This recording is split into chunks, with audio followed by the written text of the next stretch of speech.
Rusia kirim 3 pesawat pengebom kelas berat ke Suriah mampu bawa rudal hipersonik.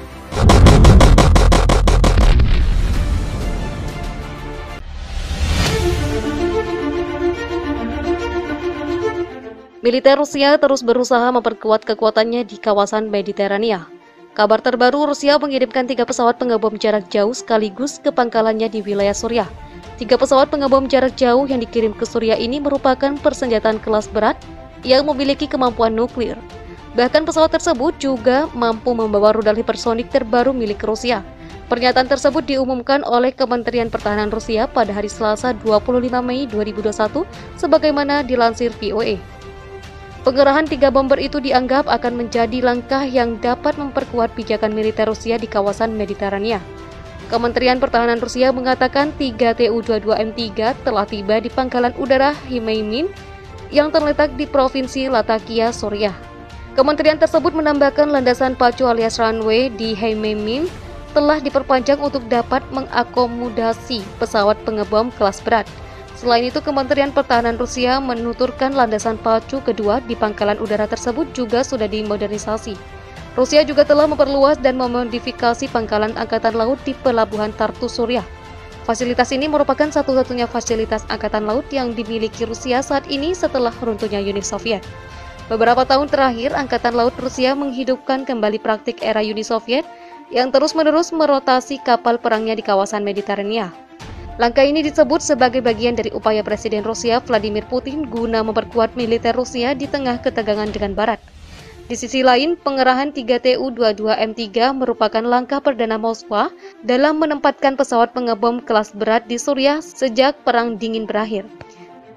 Angkatan Udara Rusia diperkirakan mengoperasikan sekitar 60 unit Tu-22M3. Laporan media Rusia mengatakan bahwa Tu-22M3 dapat dimodernisasi untuk membawa rudal hipersonik terbaru. Sementara itu, untuk memperkuat militernya, Rusia juga terus mengembangkan sistem persenjataan terbaru yang modern. Salah satu yang tengah dikembangkan oleh Rusia adalah robot bersenjata dengan memanfaatkan kecerdasan buatan Artificial Intelligence. Proyek ini merupakan bagian dari dorongan ambisius Kremlin yang mendapat dukungan dari kerjasama teknologi tinggi dengan negara tetangga Cina. Prioritaskan pengembangan AL oleh Rusia dalam modernisasi militer ditampilkan dalam laporan berjudul Artificial Intelligence and Autonomy in Russia yang diterbitkan Senin 24 Mei 2021 oleh Kelompok Penelitian dan Analisis Nirlaba CNA yang berlokasi di Arlington, Virginia.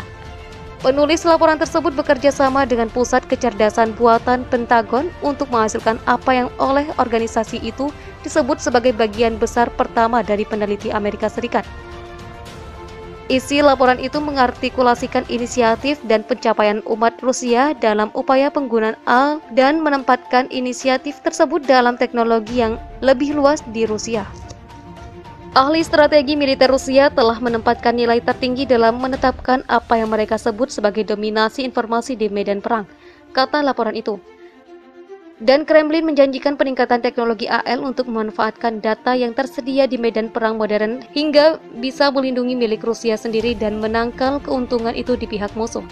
Ada tantangan yang signifikan dan beberapa keberatan untuk menyerahkan kemampuan pengambilan keputusan kritis kepada kecerdasan buatan dan jauh dari pihak manusia.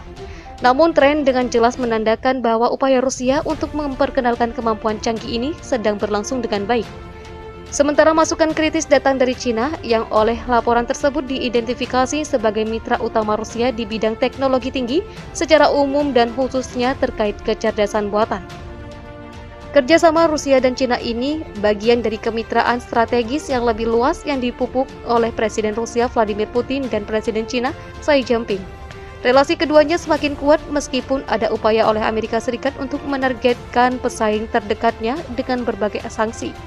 Samuel Bennett yang menjabat sebagai penasihat untuk laporan tersebut dan merupakan anggota Pusat Otonomi dan AL dari CNA mengatakan banyak kolaborasi Moskwa dan Beijing terjadi di luar sektor pertahanan. Dia mengatakan hubungan militer mereka yang berkembang telah membuka pintu untuk kerjasama yang lebih komprehensif. Sebagian besar efek dari hubungan ini terlihat di ranah sipil, di sektor teknologi tinggi, dan kerjasama akademis di ruang R&D, kata Bennett kepada Newsweek.